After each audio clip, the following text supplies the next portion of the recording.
Bathsheba, a van just rolled up. Oh my god, it's probably that Casper and his wild grunkles. Let me check. Wait, what? Discovery Channel? This is a raid. Oh my god, it's those Ghost Adventure slobs. Come out with your ectoplasmic limbs up. Cheese it before they can measure our EVPs. Oh shit, let's get out of here. I'm Spooky Maddie, destroying the ghostly evidence, and you're listening to Anomalous.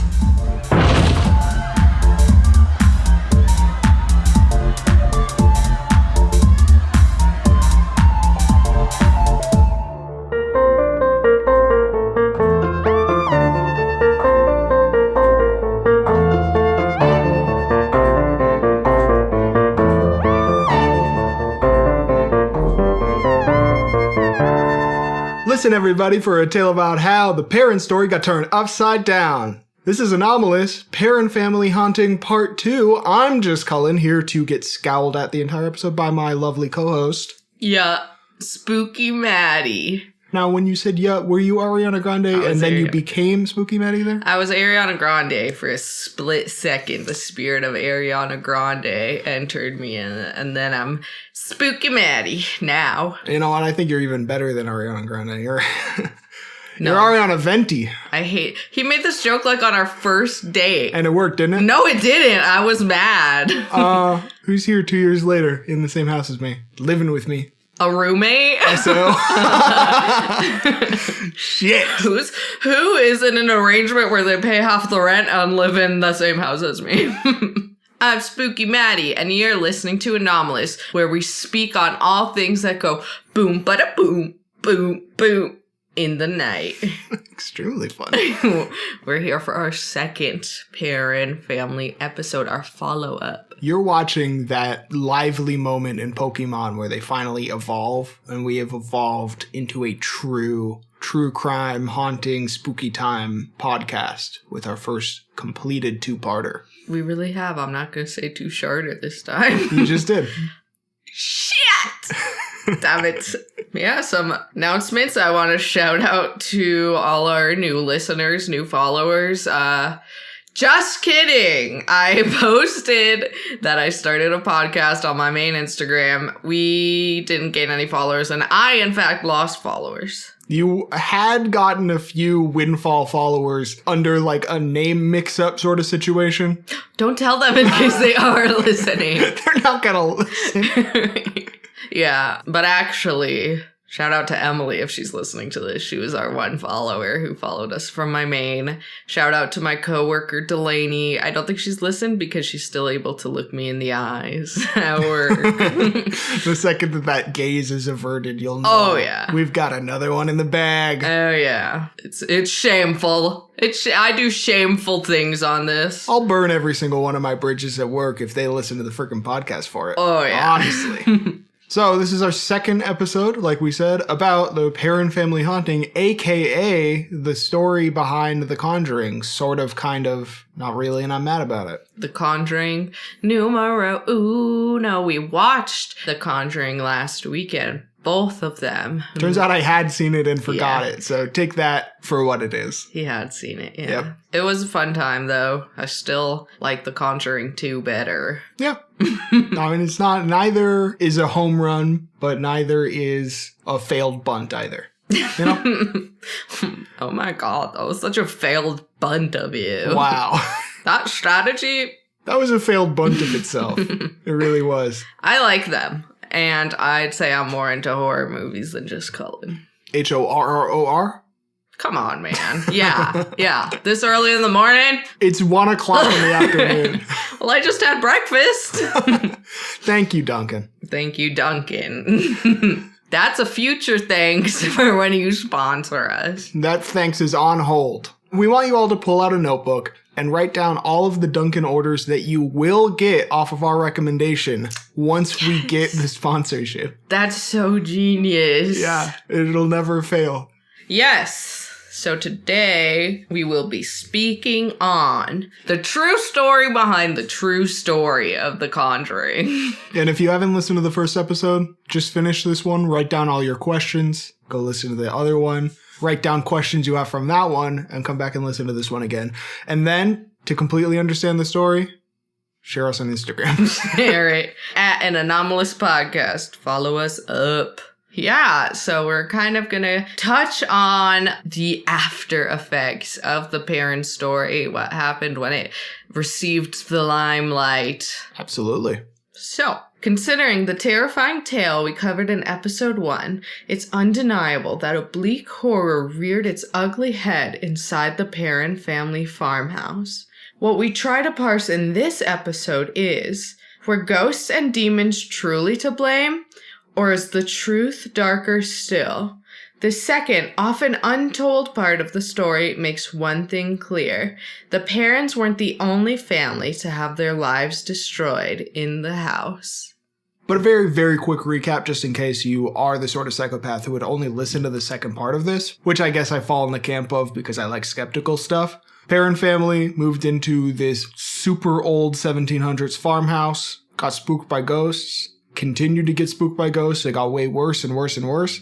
And then the Warren showed up, made everything even worse than that, did a seance. It got the worst it ever got. They left, and then eventually the Perrons moved out. And I'm just saying, shows you how silly skeptics are if they're like, let me just listen to the second one in the 2-part episode. Wow. Next time. Dumb! Next time we're putting it first. Oh my gosh. Yeah. Numbers don't go that way. It's not the skeptical one, let me be clear. We're just kind of elucidating some of the facts of the story. So, where we left the story last time. In 1980, after nearly 10 years terrorized by the spirits in the Arnold estate, the Perron family fled to a new home in Georgia. Thankfully, the paranormal events did not follow them. Despite the hardships that the Perrons endured in the house and Carolyn's fear that it could have killed her, the departure was bittersweet. 10 years is a long time, and the 5 Perron daughters had grown up in the old farmhouse. As such, the parents kept an eye on the house, particularly the eldest daughter, Andrea. The house was bought by the owners of a neighboring lot, who immediately set about renovating the farmhouse. According to Andrea, the house's next resident was the man brought in to complete the renovations. She said he ran out of the house on his first night, completely terrified, leaving his tools, clothes, and car behind. So though the haunting was mostly focused around Carolyn the mother, as we get into the post-story, Andrea, the eldest daughter, who was like 11 or something, maybe 12 when they moved in and finished high school right before they left, she sort of takes on the torch of this and tries to tell the story. She wrote a trilogy called House of Darkness, House of Light, and she was also involved in the making of the Conjuring movie. So she comes up as the main voice talking about the haunting after the family had left. Yeah, for sure. You'll see pretty much all this information comes from Andrea. She is the main figurehead of the haunting and their experience they've had. I mean, she wrote a whole trilogy of books on it and seems to have dedicated for how much she blabs on about it. I was waiting the entire time for you to find it. You were dancing on the edge of turning negative. Yeah, it seems like she's dedicated her life to telling people about her childhood, and it's like, get a therapist much? Honestly. Okay. So, through the 1980s, the house seemed to have had a few different residents. Andrea says all of them reported paranormal experiences at one time or another, but not many specifics are available about these experiences. Was she just camped out in the front yard, like in a tree, one of those weird hunting nests that old men climb up into when they're on vacation, with a pair of binoculars, just looking in the windows of the house? Imagine checking in every year on your childhood home just to see what's up with the new people inside. I check every 2 weeks with my childhood home. Your family is still there. Yeah. We go and have dinner. Yeah, exactly. Yeah, like every 2 No, weeks. imagine if you moved out and a stranger moved into that house and you were just like, let's have dinner and chat about whether you've seen a spirit. People do that. People definitely do that. I will say, my dad, sometimes when we were bored on the weekends, he would just drive us around town to his old childhood houses. Yeah, you drive by it on the outside. You don't drive by. Yeah, you fire upon it with an Uzi from the curb, but you don't knock on the door and interrupt someone's day. No, people do that. People definitely do that. I have seen so many Discovery Travel Channel haunting shows, and it's a thing, especially with the haunted house community, I'd say. I guess so. I will say her dedication is a little next level. It kind of reminds me of that story of like The Watcher, of like this anonymous person who watched this house and like sent creepy letters to the new residents. She's pretty much doing that, but just not anonymously. I like to imagine like the new residents are going through the house and they lean up against one of the walls and it creaks a little bit and they're like, what? I didn't know there was a door here, and they swing it open, and she's just inside with like a cup of tea and a book. She's like, oh, you finally found the hidey hole. Honestly, and then they're like, wow, I've had a terrible experience in this house. And she's like, ghosts? So I know no, you. It's you. And then she scampers out of the house, and she's like, check upstairs, you'll find me in a while. Everyone who has lived in the house since has reported unwanted visitor. Visitor. Yeah, so in the late 80s, the house was purchased by the Sutcliffes. The husband and wife couple said the 14-room farmhouse was their dream home. This family, the Sutcliffes, will become important in a bit and throughout the rest of the story. Absolutely. Yeah, they were the next long-term residents after the Perrons lived there and then moved out. Because there seemed to be some owners in and out. We'll make like kind of references to them, but the Sutcliffes are the next big ones. Yeah, for sure. And that is a long time. It's so fucked. Like, 1980 was 40 years ago. Yeah, it was. That's crazy. So we weren't alive at the time. It doesn't. But still, time's arrow. It just makes me think, like 1980, a time before I was born, was just a couple weekends back. It's crazy. I remember 1980 like it was yesterday. Oh, wait a second. I wasn't born. You're just bouncing around in two separate people. 911. 911. My boyfriend's talking about how I was one of my mom's eggs in her ovaries again. Stop! They're like, all right, we got him. Shoot, you dead. Oh, sniper takes me out through the window. Yeah, we've been waiting. So going back to the Sutcliffes, as Colin mentioned, they were the only long-term resident after the Perrons. These homeowners after the Perrons are a story of their own. The couple, called the Sutcliffes, moved to the house and lived there from the late 80s to the late 2010s, around 30 years. Even longer than the Perrons. Yeah, quite a bit longer, actually. Interestingly, they reported experiencing some strange occurrences in the house, like hearing footsteps and far-off talking, as well as doors mysteriously opening and closing. They also said they saw, like, the husband's office chair vibrating. Right. They showed up and did interviews in, like, Ghost Hunters, and they filmed there. And they also did an interview with Andrea before the Conjuring movie came out that, like, went up on our YouTube channel. But mostly the wife had done interviews and noted a couple of things that could be easily interpreted as ghost activity. But she did, like, kind of lean towards it could be explained other ways. But clearly she was having a little bit of fun with it. She was like, I don't know, maybe it's haunted. It's kind of a good time. Yeah, I heard that the only thing she saw, other than, like, you know, the chair vibrating, like, a physical thing she saw was, like, a blue light move through the house. And her husband said that one day, like, inside their house, it was foggy. They seemed to, like, entertain the idea that the house was haunted for a time. So the wife was very big on saying, like, well, I'm into the scientific explanation. She didn't give any scientific explanations, but she was like, there probably are some. Yeah, and it seems like later on they would actually regret playing along. Yeah, so later, and we'll get into why they would be prompted to do this, the Sutcliffes would categorically state that the house was not haunted.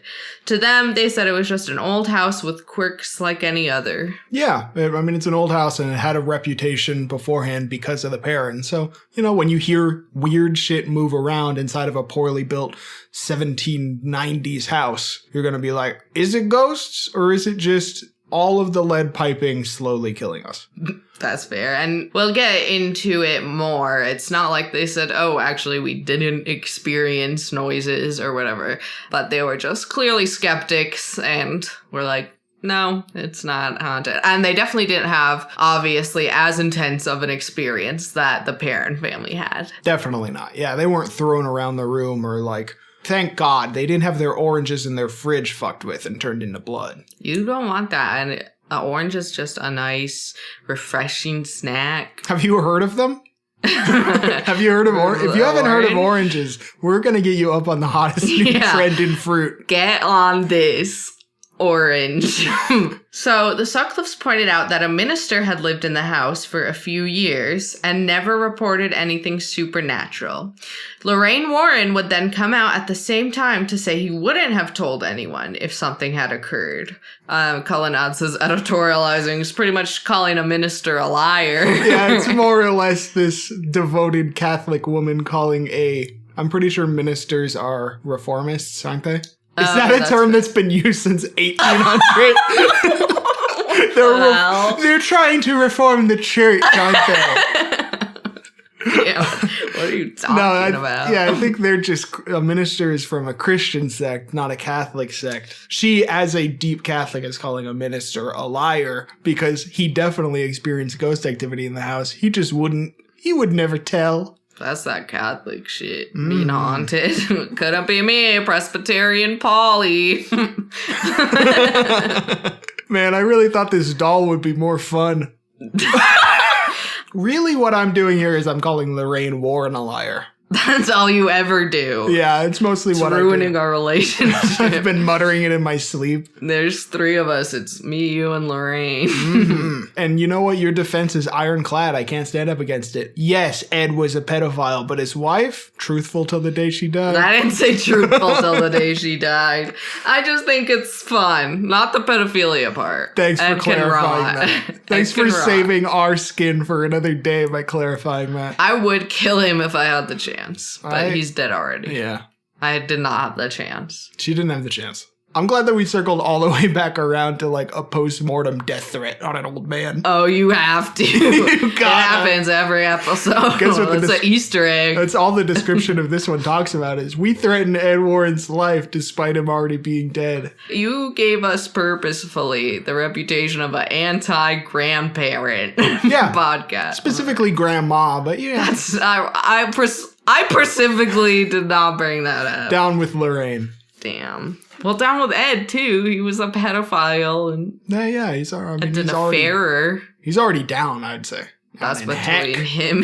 Nice. In 2013, the movie The Conjuring was released. A semi-fictional... I see the shade you're throwing here. Let's just... It's pretty much assumed if any story hits Hollywood that it's like... More like Holly Boob. Nice. Free Holly Boob. Free Holly Boob.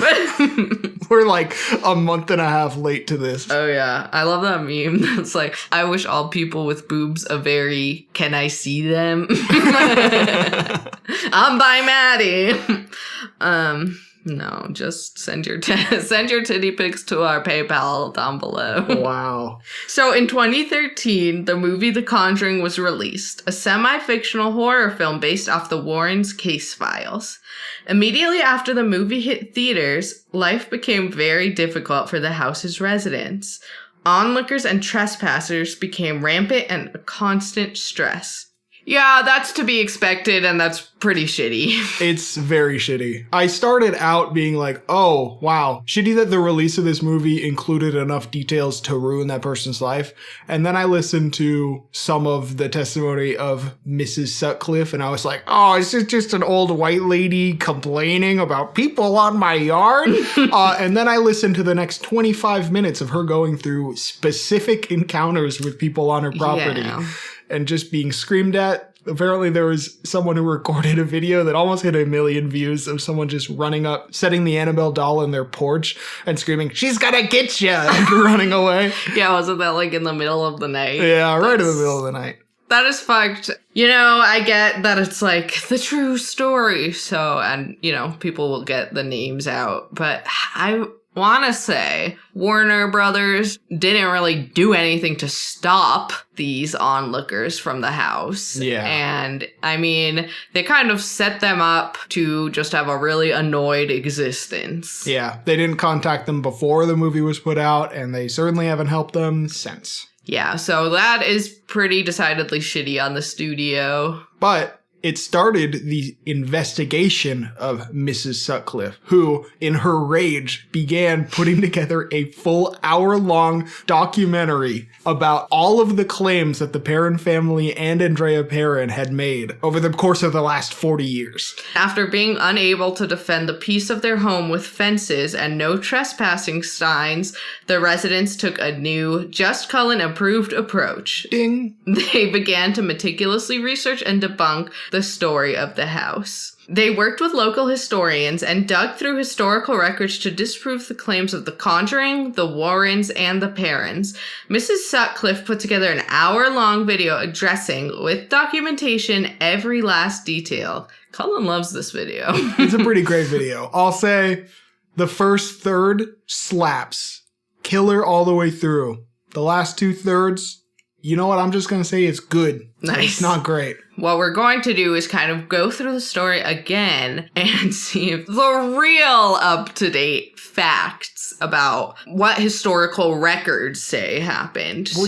We're diving deep into the shade that Miss Sutcliffe is pouring all over the original Perron story.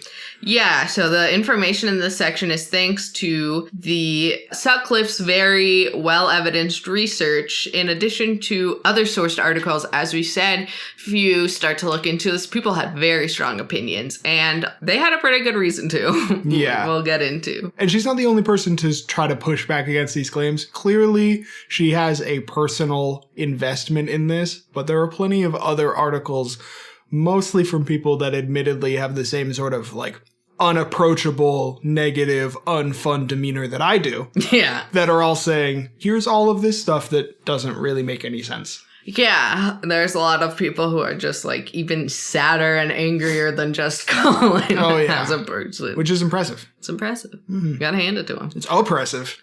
You've made this same joke before, I guarantee you. The Sutcliffe's viewpoint was very clear from this point on. Quote, I never seen anything in the house that couldn't be explained away by other things, end quote. And at this point, they said many times that the house is certainly not haunted. Yep, they made a pretty firm stance clarification after the movie came out. They're like, yeah, we might have heard some stuff, but it is not haunted. Stop coming here. Yeah, and I get it, even as a true believer. If there were fucking people coming to my house at all hours of the night, I'd be like, no. You think a ghost is gonna show you its tits here at 3 a.m.? You fucking rube. She's not. She's not. I just get to look at old Bathsheba's tits. That's it. Me and my husband. That's the thing. They paid for the house. You pay for the house, you pay for the tits, you get the tits. You're canceled. Got him. We got him, boys. Shot again by the sniper. Oh, yeah. We did it, Joe. So let's start from the beginning and see what the Sutcliffe's research brings to light about the history of the house. From the first day, the parents said that the family who had occupied the house for many generations before them experienced consistent ghost activity. I thought this said ghost play, and I was like, that's oddly sexual. Andrea was all over this. She was constantly like, oh yeah, everyone who's been in the house afterwards has seen and interacted with the ghosts. Yeah, and as the story goes, what a big point, they even said that they were warned cryptically about it when they moved in by the previous owners saying, quote, leave the lights on at night, end quote. There's only one issue with that. The family that occupied the house for like a ton of generations before they sold it to the Perrons, they ended up writing letters to the historical societies and the Sutcliffes, basically saying, no, we never thought it was haunted. And as far as the leave the lights on at night, Miss Sutcliffe has an almost comically simple explanation to that. Mrs. Sutcliffe would clarify that the leave the lights on at night statement probably was in reference to the fact that there's one bathroom in the house and it's at the very far end of the house opposite the bedrooms and I believe downstairs as well, like across a staircase. Yeah, it's at one end of this long house opposite all of the other rooms. So if you want to go to the bathroom at night, you probably should leave the lights on. Or even just navigate the house at night. Yeah, I don't know. There's a lot of things. Yeah, navigating the house. I don't no, maybe having such a huge house, maybe I leave the lights on or else a raccoon will come in. Yeah, you don't want a raccoon coming in. And I'll say this much. When you are forced up out of bed because you need the bathroom that badly, you need to pee that much, if you're walking through the house and you stub your toe on a wall, you're gonna piss your pants. Oh, yeah. Because you're already devoting your entire mental and physical faculties to holding it. That is what the Sutcliffes who lived in the house for 30 years were like, yeah, maybe you should leave the lights on. But because the bathroom is very far away and there's only one. Yeah, there's one in the whole house. We have a little plug-in nightlight that's red and like just shines a little bit of red light so you can see around without it like destroying your night vision. Seeing Creature, our dog, lay underneath that nightlight at night is one of the most terrifying things in my entire life. Purely demonic. It really is. Yeah, well, you just don't like the way he looks in general. Yeah. Oh. Sad. So, as for Carolyn's research, as we said in the first episode, as the ghost activity became the norm in the Perron house, Carolyn said she went to investigate the history of the farm in nearby Chepachet. Supposedly, her research revealed that the Arnold estate was the site of over a dozen violent deaths and suicides, setting up many characters for the Perrons and Warrens to focus on. She really did a trip and came back with a full cast list of ghosts that could have been in her house. Yeah. And, you know, as we explained thoroughly in the first episode, it was reported that she also went to these libraries and she talked to historians and she got all these stories. But, you know, what's the truth? Because we'll see from other historians here. Looks like she was just looking for characters. Like when you and I took that trip to Atlantic City to try to find body doubles that look like us for our insurance scheme. But no one had the spice Honestly, to them. They didn't have the X factor. Even just in examining my burnt molars, you can tell that there's a little X factor in there. True. They're like, wait, but not as charismatic as is seen on the dental x-rays? So the local historian who was active in the 70s actually went on record to dispute Carolyn's claims, which is tough for her. Though she remembers talking to Carolyn about some of the house's history, she said she had never even heard the rumors supporting Carolyn's claims. So Carolyn did not get this information, it seems, from the historian. Yeah. 3 guesses for the name of this local Rhode Island historian. It's a woman, and she's white. And the game starts now. Karen. Close. You're in the right end of the alphabet, I'll give you that. It's like in the middle. Oh, I was thinking C. But no K's at the beginning. Brenda. Even closer to the right letter. If I get this, I'm a psychic. Amanda. I'm not a psychic! Oh, no. What was it? It's Edna. Oh, You that's terrible. But You were thinking too young. Yeah, Remember, that is... she's a 30-year-old woman in the 1970s. Oh, yeah, that is the name of your local historian Yeah. in the East Coast. I feel like if you had just sat in the spicy broth of 1970s local Rhode Island historian, Edna would have come to you. Mm-hmm, absolutely. So further, Edna the historian pointed out that there wouldn't have been documents about the house or neighbors in the Chipachik collection. It wasn't the right region of Rhode Island. That is kind of strange. Yeah. Why didn't she go to like her local historian? Oh, you don't want Chipachit for any documents about that old house. You want to go to the Dong Google? Nice. Or maybe down to Vongzoggle, Rhode Island? That's right. You want to check that out? I'm just gonna say Traces, probably. I don't think so. Agree to disagree. And you're cancelled. Wow. So documents from the time prove that none of the gripping deaths the Warrens or Perrons say happened at the house actually occurred there. And that is one of the big things. It's really none of this happened on the property. Yeah, of the deaths that actually happened the way Carolyn said they did, none of them really happened at the house or on the property at all. Yeah, so the murder of the young girl Prudence Arnold is one event that actually did happen. Carolyn said it occurred in the house and her spirit never left. Paranormal investigator and psychic Lorraine Warren said she had visions of the house's pantry covered in blood. There's just one problem, though. Prudence Arnold died in Massachusetts. Yeah, they also kind of got close but no cigar with the name of her killer. Andrea, in her book, said that Carolyn and the psychics called him Bill Norton when his name was William Knowlton. Interesting. Yeah, seems like kind of a miss here, and then they tried to swing it. That's tough because you fact check that. Yeah, you should maybe look into who actually killed this little girl.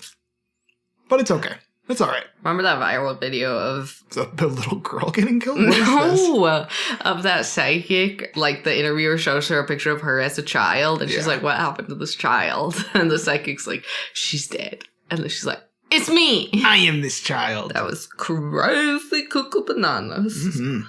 That's our official analysis of that video. So, 2 more spirits that Carolyn identified in the house were Susan and John Arnold, both suicides inside the home. Carolyn may have even seen Susan's spirit with her neck broken, yelling at her to get out, I'll drive you out with death and gloom. If you remember from the first episode, she was very rudely awoken. Mm-hmm. It's always rude to awake a woman. It was already 12 o'clock. I was supposed to record today. You were just scrolling on your phone. I could see it. And then I'm like, hey, did you want to go get Dunkin', ritual before the podcast? And you scratched me. All right. Well, you made me wait like 40 minutes to play Tetris. Yeah, I like to play Tetris. He likes it. While Susan Arnold did die by suicide via hanging, it did not happen in the house. The story of her death is sad and all too ordinary. Further, John, maybe actually called Edward Arnold, died of exposure on his way back to the house. His body was found on another property in the surrounding area. Yep, he just took a trolley a ways away from the house. He tried to walk home after that, and the cold got him. It's really cold up there in that part of Rhode Island. That's very sad. And yeah, Susan Arnold was suffering from depression, and she had died by suicide while John was out talking with neighbors. And this was at a house that they had a while after living in the Arnold estate, so it wasn't the same property at all. Mm-hmm. Just a really sad story of 2 deaths that are not really connected to the Arnold property. But someone tied it back to the house as part of the story of the supposed ghosts inside. Mm-hmm. Yeah, there's a lot of that here. Just being like, well, to the house then. To the house then. More than likely, people in the 8 generations of the house did die inside from old age, injury, or disease, but none of the gruesome tales have really any supporting evidence. The only somewhat odd death was a man named Jarvis who was walking home drunk and took shelter in the Arnold estate barn where he died. He had been accused of a murder at one point, but was found innocent. And that showed up in his obit, which apparently they just did at the time. Mm-hmm. Like if you were involved in any drama, they really got the last word on your ass after you died because you were too drunk to get home. That's not cool, but I should have done it for Rush Limbaugh. Haha! Nice. Got him! Got that fucker. Rot! I'm sure some of them mentioned it. Oh, yeah. Oh, yeah. They're like, this piece of shit. More like slow Limbaugh. Whoa! Fucking prick. Got him. Got him. So good. Mm-hmm. Now, here is a biggie and something you, like a lot of people, might have a lot of strong feelings about. So what about Bathsheba? She, according to the Warrens and Perrons, was the most violent spirit in the house and, according to the Conjuring movie, the villain. Carolyn's research found that in life, Bathsheba had killed a baby with a knitting needle in order to sacrifice it to the devil. Later, she hanged herself in the home and her body turned to stone. Her spirit reportedly tormented the family and maybe invited demonic entities into the house. However, in the real historical records of Bathsheba Sherman, there are no suggestions of infanticide, witchcraft, devil worshipping, or that she ever lived in the Arnold house. Yeah. It seems like everything that was said about Bathsheba and turned her into this devil-worshipping, possibly demon-summoning, violent ghost that killed a baby was all pretty much made up.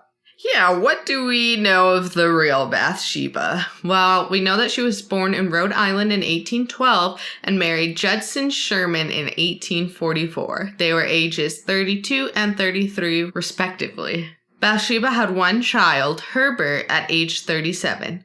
Some sources suggest that she had 3 more kids. However, none of them survived past 7. Pretty common for the time. Not because she stabbed them with a knitting needle. No. There are, in fact, no court records of her involvement in a trial for murdering a child. In fact, there are no records of any child being killed by a knitting needle at all. So, yeah, there's definitely a lot of rumors floating around this. I have heard that a child she was babysitting may have died in her care, but once again, there's no record of that. And I think a lot of people will say, oh, well, there wasn't enough evidence for trial, but everyone knew. Yeah. But we'll see evidence that she was still respected by the town until she died. Bathsheba also did not die by suicide. She lived to the age of 73, getting to see her son start a family of his own. Bathsheba ended up passing away from a stroke, which paralyzed her, which may have led to the kind of like turn to stone theories. Which is just kind of mean-spirited. That's not polite. Not polite. And so something that people will say is evidence that the town didn't crucify her, like of the public opinion, was that she was given a Baptist funeral and buried with her husband, her original husband. Yeah, and her obit just was like, here's a woman who lived and died, and here's her son. It never mentioned any rumor, nothing bad about her whatsoever. Exactly. Her obituary mentioned nothing of any town rumors, which was the custom at the time. Everything suggests Bathsheba was an upstanding, even somewhat modern woman who lived a good life nearby the Arnold estate. She was 32 when she got married, and married a man who was 33. That's weird as shit back then. If you've listened to any of our episodes, I mean, good on them. Good on them for not making us have to mention how creepy their marriage is. Because so far, what have we racked up? We've racked up cousin marriage. We've racked a lot of up, cousin marriages. Huge age disparity marriages. And we're not talking age gap love here. It's uncomfortable. It's illegal. Oh, yeah. Yeah, and she lived very long to 73. I think it's pretty clear that she lived, like, a fine life. So back then, like, we live in a society. Back then, it was important, like, your public opinion. And if she was ostracized by society, it did not show. She just lived a normal life. Yeah. The ability for police to solve crimes, having gotten so much better in the recent years, really lessened the importance of public shaming. Yeah. Because back in the day, like, you could get away with stuff super easy, and really the only consequence most of the time was if people kind of knew that you did it, they were kind of dicks to you. Yeah. Your neighbors would glare at you. But nowadays, you can actually prove a crime happened.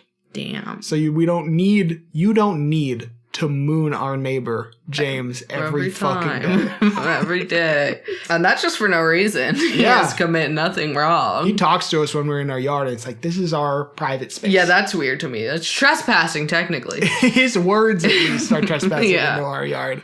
In fact, there was evidence that she was like a church girl who goes to church and reads her Bible. And there's a lot of times where, like, after someone passes, they're like, what is this book of witchcraft? They did find one book, and after making a couple recipes out of it, they did think it was witchcraft because all the treats were so tasty.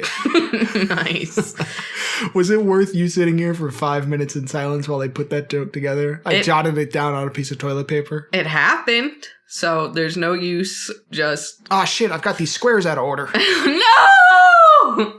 No use living in the past, all right? We live and we learn. So... very unfortunately, and this is why a lot of people have very strong opinions about why this matters, that the big story out in the public eye is incorrect. Unfortunately, her gravestone, which once again is right, she has a family plot, and her headstone are continually vandalized and destroyed. That's not cool. Don't do that. It's not cool. And a lot of articles I saw that were like, what's this new Conjuring movie about? Literally listed where her gravestone was. Yep. It's not cool. It's really disrespectful. And I don't know why people would do.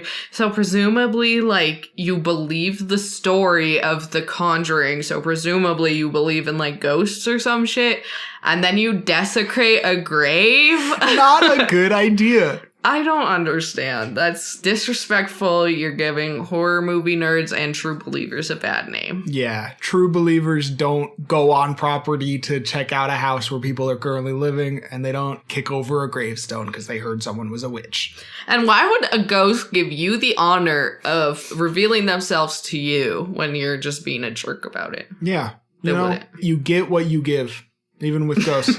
Now that we sort of covered how sad Bathsheba's name being twisted is, maybe we can reflect a little bit on the story writing elements of it. How did they get it in that perfect zone with a knitting needle? That it's not an actual weapon, but it's also like scarier than just using a regular household implement. If you hit someone with a globe off of your desk, that's a comedy movie. Oh my god. If you hit someone with a Christmas tree, that's a comedy movie. If you throw a steak knife at someone, that's an action movie. How is knitting needle perfectly horror?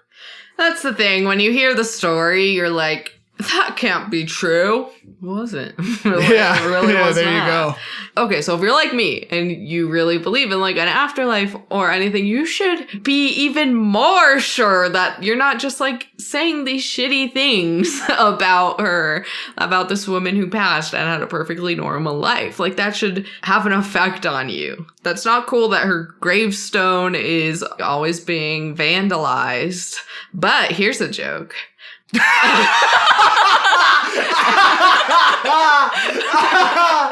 The thesis of our podcast.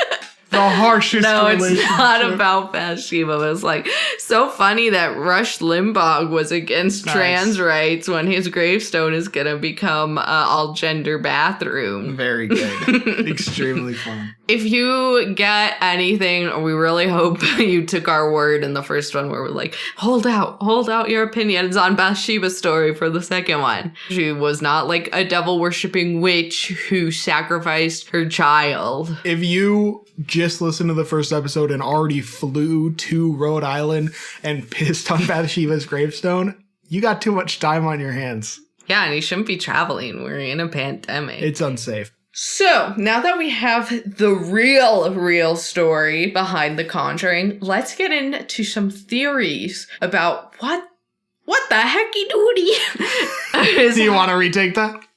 Should I? Do you want to broadcast across the airwaves what the hecky doody?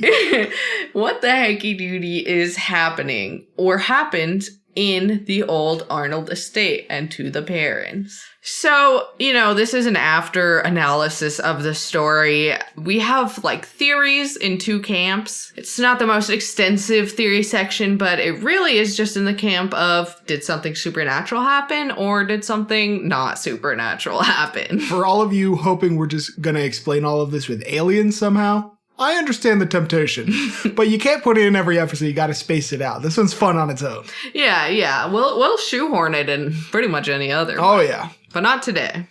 Not today. You're crying. She's crying. So, what really happened in the house? Perhaps the entire story was fabricated.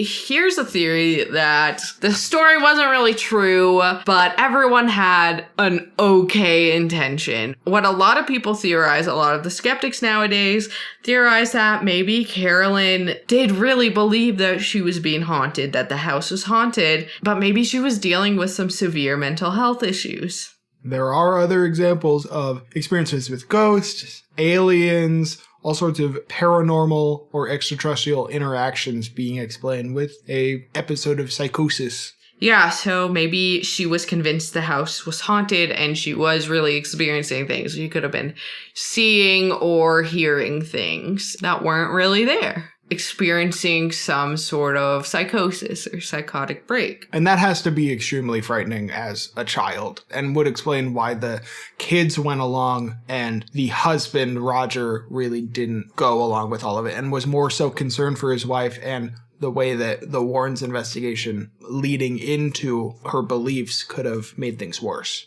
Yeah, and that's the thing. It could explain why no one else, like none of the other owners, really experienced anything similar or as severe. And it's very clear that this is what Roger believed.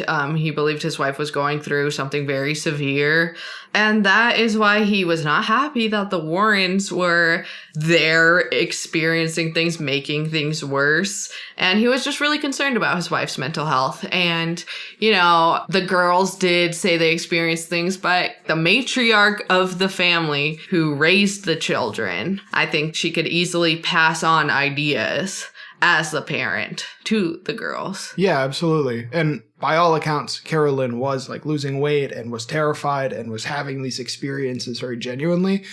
Could that trauma being passed on to the kids encourage them even later in life to have their own experiences with the house? Because it said Andrea would come along and have paranormal experiences or visions of her own coming back. I think that those beliefs would be passed down, and it's something, it is less devastating to believe that there are ghosts in the house rather than like your mom is suffering from like severe mental health issues. And I don't even know if that would occur to a kid.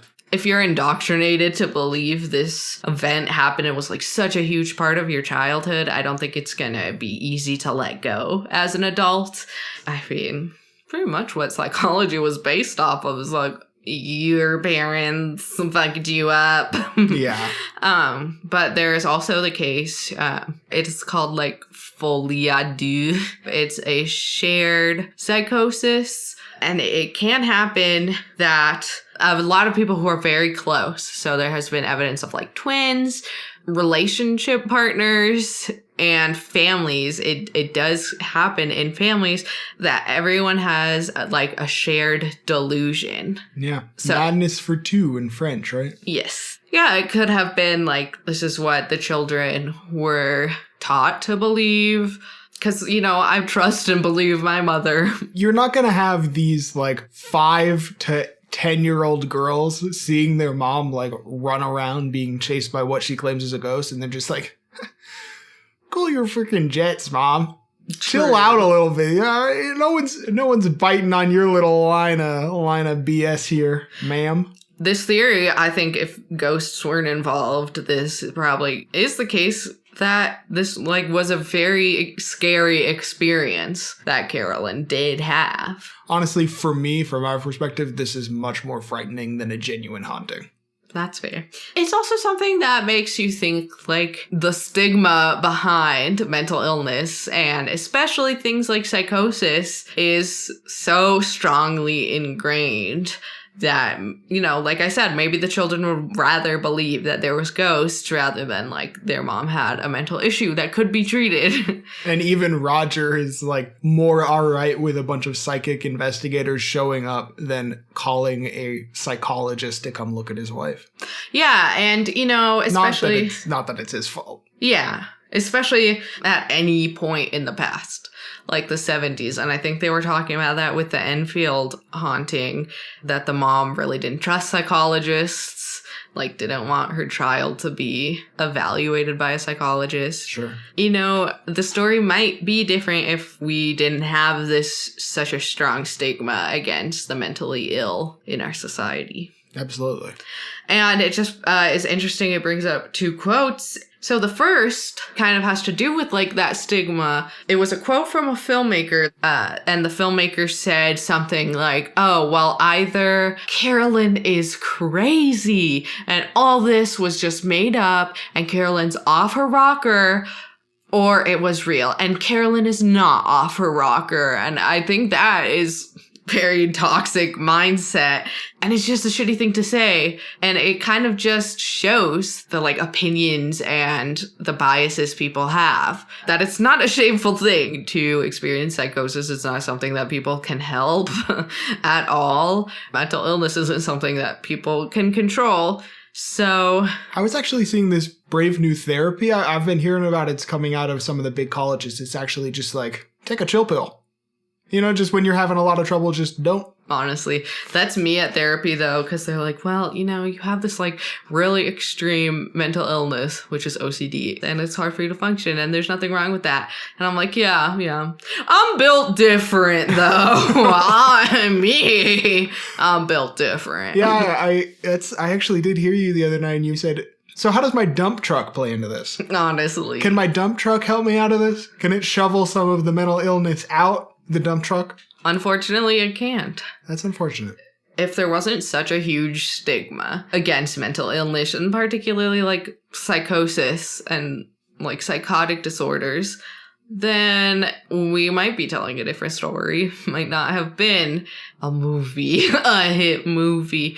And so I think, just if you have the headspace, like, start doing some of the work of breaking the stigma. I do the work by being unashamed and telling people and being very open that I suffer from OCD. And it is something that, I experience reality differently sometimes. And sometimes I think of like things that are not true and never happened. And my brain's just mean. So, yeah.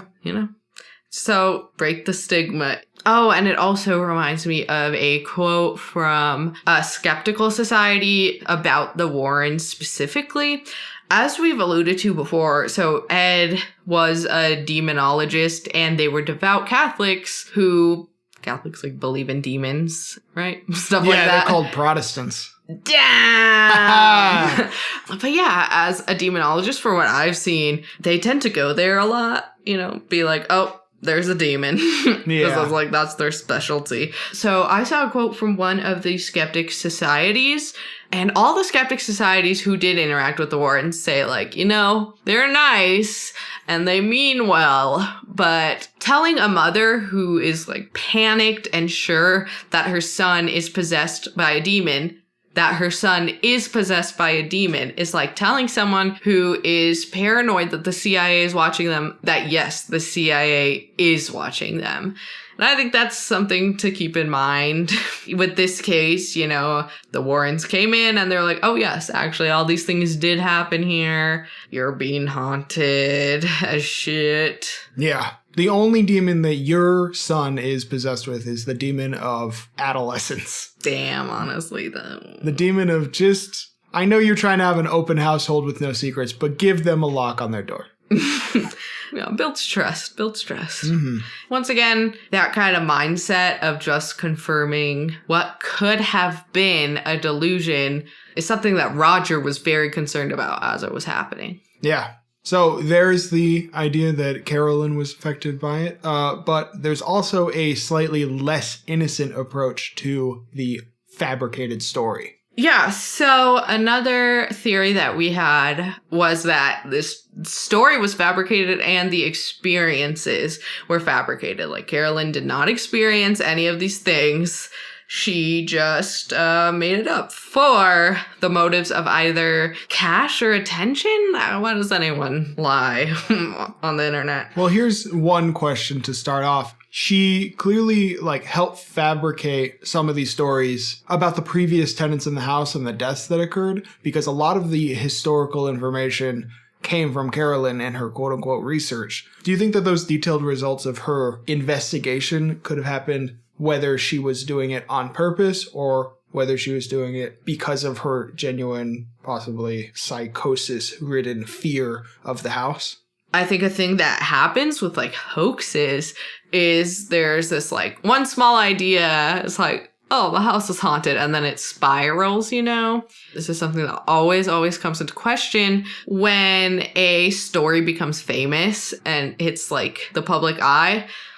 Also always comes into question when the Warrens work on cases. And it's an interesting question that you could pose about the Warrens, because there are questions like the Amityville Horror, which I believe the original people who lived in the house were yeah, actually, we made that shit up. And it's were the Warrens just making things up, or did part of them believe it? Were they also drawn in by the same ruse? Yeah, and it's how much did Carolyn believe it? And what you are going to hear from most people, besides strong skeptics, is that the parents do seem pretty genuine about it.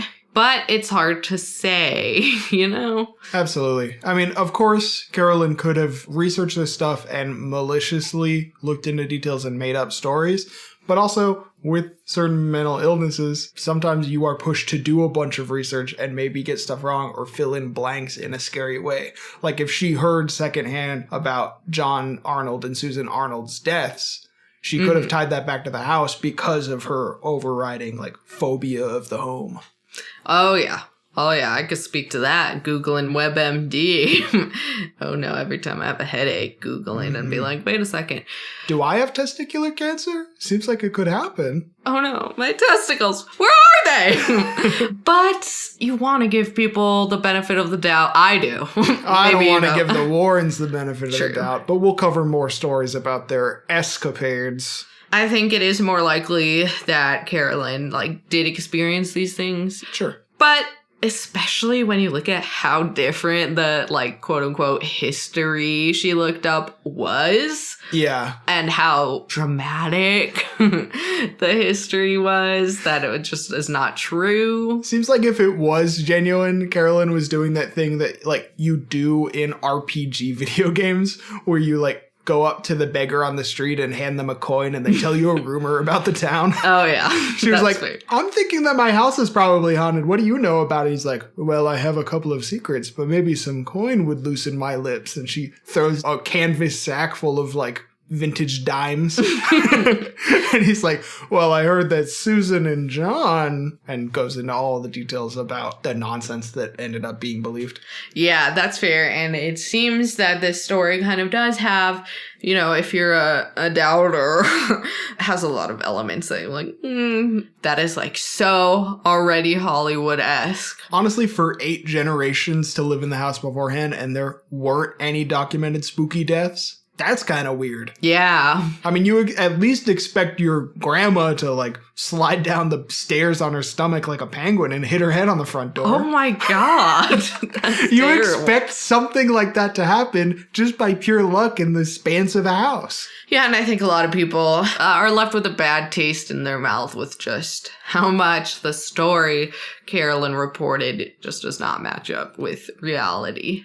The only thing is about just making up the story for goofs, it doesn't seem like Carolyn gained much from this story and this experience. And the opportunity was given to her. Like, oh, I'm gonna make this movie and make this book. And she didn't sell the rights. She did turn down Lorraine originally, yeah. Mm-hmm. So it is interesting. Carolyn, I really don't think she gained anything from this. But, I mean, of course, Andrea, this is like her whole life now. She wrote a series of books on it, but she was like 10 at the time. So she couldn't have really, like, pushed things forward.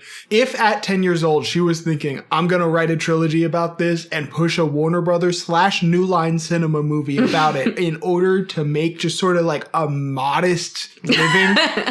If she was thinking that at 10 years old and then leaned into the ghost stuff, she's a fucking genius. She's 200 IQ. Honestly, this is a roast at Enfield skeptics. Was it all an elaborate prank from little girls? They've done it before and they'll do it again. No, they have not done it before. Oh, well, the little girls in my playground convinced me. They were like, Cullen, no one else is strong enough to pick up this rock that's in the ground. You want to go pick it up? It turns out that they had dug out a piece of the concrete wall next to it and were getting boys to try to pull it out of the ground, and they knew they couldn't. So they just laughed. Got your ass. It could be that there was a mix where Carolyn was genuine, and obviously Andrea as a little girl was genuine, at least to the greatest extent that she could be. Those little, oh, there's a rock over here in the ground, you want to pick it up? They're liars. They're all liars. It could be that they were all genuine and then the Warrens were in it to get a little bit of that notoriety, a little bit of that moolah, a little bit of that, hey, come look at our museum. Hey, come watch our movie. Come read our book. Yeah, and you know, it can be complex. There could be different intentions from different people or from the same people at different times. Could be that, like, Carolyn really did experience these things, and Andrea as a child, like, that was traumatic. She also felt like she experienced things. But as she grew up, maybe she did realize, like, oh, my mom just had, like, some serious issues that she didn't get help with. And then she's just like, oh, well, let me still write a trilogy. Let me get my bag, child. Honestly. Regardless, Lorraine was at least leaning into it in a fraudulent way, to at least the degree that all psychics are. Because all of her predictions were BS. She was like, oh my god, this pantry is covered in blood from Prudence Arnold being murdered. No, it wasn't. Yeah, I mean, Once again, who knows how specific. It could be hard to harness the psychic powers. So your argument is maybe Lorraine's just not that good of a psychic. She's just kind of shit. It's like bagpipe players. Even the best, it's kind of sounded bad. Your jump was bagpipe player? What goes on inside your head? Bad things. Bagpipe music. I have the OC disorder. Using that as an excuse for my shit takes on the Warrens. So that kind of, I guess, leads us into our next set of theories, which is the house was haunted. Something supernatural did occur. The fact that you just use bagpipes as a direct comparison to the Warrens and then also turn that into a transition, you might be the greatest Scottish TV host ever to live. Thank you. I'm glad I impressed you. Well, did I say the words I'm impressed by that? Well, you applied it, and I will not be hearing anything else from you at this time. So it could be like the original story we were told from the parents, but remixed. So the malevolent spirit, I think we are very sure, was not Bathsheba. The Warrens were, in fact, wrong in saying this. Or maybe the spirit was like, my name's... looks at the bathroom, was like, Bath? Nice. Sheba! Sees a sheep outside. Sees a Shiba Inu. Oh, nice. Yeah. That's sick. See, yeah, the family dog's a Shiba Inu. My name? Bath Sheba. Very good. That was like, Bath Inu. No, that's not good. Bath Sheba? Oh, wait. Ready. Toilet Inu. Oh, fuck, that's not a good name. Bath Sheba. I've been stuck in an endless loop redoing this bit for the last 30 minutes. Yeah, so could be the Warrens were wrong. Shocker! Carolyn was wrong. Or maybe the malevolent spirit was like using an innocent woman's name. Maybe. That seems like a pretty demonic thing to do. Honestly. So this theory kind of goes that the story the parents told was true in terms of their experiences, but not in terms of historical accuracy, because that was wrong. We know that for sure. Yeah. Andrea would actually go back on this original story about Bathsheba being the evil presence in the house, which is interesting. She put the blame on the Warrens. So she was like, well, that's what the Warrens said. So I don't know. I was a child. And she said that actually Andrea herself, contacted Bathsheba, and she was nice. She was not a malevolent spirit. She was like, well, yes, the haunting did happen. We did have these experiences. But of course, no, Bathsheba was not the malevolent spirit. And it could be a classic, according to Cullen, case of the Warrens sensationalizing the story, just kind of like grabbing a thing and running with it. That is the entire skill set of a psychic, is to take a little fact and elaborate on it in a general yet specific way. Yeah. Nice. Loading defense for Warren family. None found. So they did have these Warren case files. Ed himself was like, this is gonna make a great movie. So, I don't know. To finish off this section of the theory, it's an old house. It's an old house, you know? Great. It could be haunted. Really It's almost certainly haunted. Very good. It could be like a hub of supernatural activity. So, like, ley lines. You know, ley lines? So, where these lines are, paranormal events tend to happen. And when they cross, it's like a huge hub. So, it could be that maybe there was like a ley line that crossed in the Arnold house. And so that's when like a lot of the supernatural activity from the town centered in the house. So why things that happen just kind of near the house were able to like have their imprint in the Arnold estate. That's interesting. So you're saying that this is like the Dallas Fort Worth. This is the JFK of ghosts. Oh, it's a hub. It's a major hub. It's a major hub. Yeah, so that would be the theory that the house was extremely haunted. There's another theory that I came up with that there was a haunting, but it was actually Carolyn who was haunted. Ah, I see. Yeah. So the supernatural activity could be a result of Carolyn herself being like a conduit. And according to Andrea, Carolyn experienced some some paranormal activity even after moving. Obviously, like, not even close to what happened in the house. Yeah. So this also could explain why no other homeowners really had the same experience as the parents. And it also explains a lot of times, like, in the lore, if a mother or one family member, but it usually is the mother, has some sort of, like, psychic sensitivity, it can be, like, passed down to the daughters. So it could also explain why the daughters experienced things. That makes sense. And I think in the movie, The Conjuring, the Warrens state something like, sometimes people are haunted, not houses. Huh. Yeah, it's another theory. Yeah, there you go. So that kind of brings us to the final state of the house now. The Sutcliffes, unfortunately, probably because of the harassment, did end up selling the house. We're not sure if it was directly to the current owners or not, but in 2019, the house was bought by two self-proclaimed paranormal investigators who more or less operated as a sort of ghost tour shindig.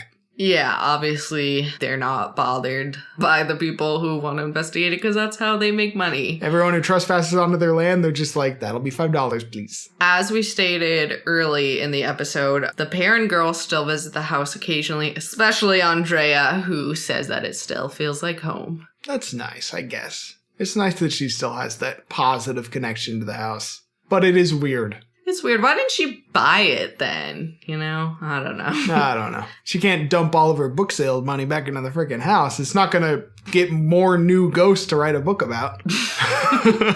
I'm just angry now about how New Line Cinema, like... I can see your rage. It's boiling. I don't like the direction they're taking, especially with... So, I enjoyed the Conjuring movies. I really like the Conjuring 2. And I think, like, the Enfield story is super interesting. The Warrens had no involvement in the Enfield story whatsoever. Nope. So that's, like, completely fictionalized that they came in and was like, let's have the day trial. They're such the heroes in Conjuring 2, and it's totally made up. It's amazing. I think it's coming to the point where I may turn the other cheek when it comes to Conjuring 3. I hope for the best, but the fact that it is about a real murder case where someone really died... It's giving me a bad taste in my mouth. And, like, I just saw the, like, behind-the-scenes look, like, first look in Conjuring 3. And they are interviewing Arnie Johnson, who's out of prison now. It does not sit right with me. It feels so exploitative. And you know what? I may stay tuned. I may completely turn my cheek to the Conjuring movie and the Warrens. Here's the down low on all the Conjurings if you're not already up on all of the true stories behind them. They're basically like a little kid's comic where the kid draws in themselves like he saves Superman from being destroyed by Lex Luthor. They make themselves the heroes. They make themselves like the ones who solved everything for the family when they either in real life, in the Enfield case, had nothing to do with it whatsoever. Nothing to do with it. Or in the case of the Perrons, made things actively worse. Yeah, and like the parents themselves are like, they made things worse and the hauntings never stopped. But when you look up the stories and then, you're watching it, oh my god, the Warren propaganda is insane. I love Vera Farmiga and Patrick Wilson, though. Nice. But yeah, like, I just want to see how, like, what happens, because it was a big thing, you know, the whole, like, the devil made me do it, and it was the first time that they wanted to be like, okay, they're innocent by the reason of demonic possession. But that didn't actually fly in the trial. The defense said it was self-defense, and he ended up getting convicted. So I want to see if they are bold enough to make the Warrens the heroes once again. I want to see the Warrens breaking him out of jail. Busting down the walls like Bonnie and Clyde, and then they bring him to the house where like the haunting happened or whatever bullshit they're making up, and then they get the cops to show up and arrest the ghost, put him in prison. Yeah, honestly, the Ghostbusters. And then that ghost goes to Alcatraz and haunts the halls of Alcatraz, and then it's a whole nother movie. And Conjuring 4 comes along. Conjuring 4. Yeah, honestly, I saw the first like 30 seconds of that first look of Conjuring 3, and I had to exit out because they were interviewing Arnie Johnson, who was convicted of manslaughter, and he was like, yeah, I was just like, I blacked out, and I was like, oh no, for entertainment purposes? Okay, like, I understand, like, documentaries, but this is just a purely entertainment purpose. It really does not sit right with me. This is why, like, Anomalous is not a true crime podcast, because I do not trust Cullen to be respectful. Though you consistently seem to forget that it is a comedy podcast. Yeah, because I just want it to be like a fact podcast. Oh my god. So if you want good, respectful, family oriented, I'm changing our tune. We're not explicit. We're family oriented. Wow. Ghostly entertainment. Listen to us. Like and subscribe. We've sworn so much this episode. I can't possibly edit it all out. I really don't think we have. I'm pretty sure that I have. For sure. Oh no. Yeah. Oh no. But like, yeah, give us the money you would pay for Conjuring 3 ticket. Give us on our PayPal down below. Believe in us transitioning this show somehow into a G-rated program. And believe in yourself. Believe in supporting indie artists. Oh, very nice. And believe in yourself. And I'm going to give a believe in people's experiences of ghosts, even if that means getting them help. Oh, yeah. And I'm going to give believe the Arnold estate was haunted. And believe in yourself. Goodbye. Adios. Adios. Bye, bitch.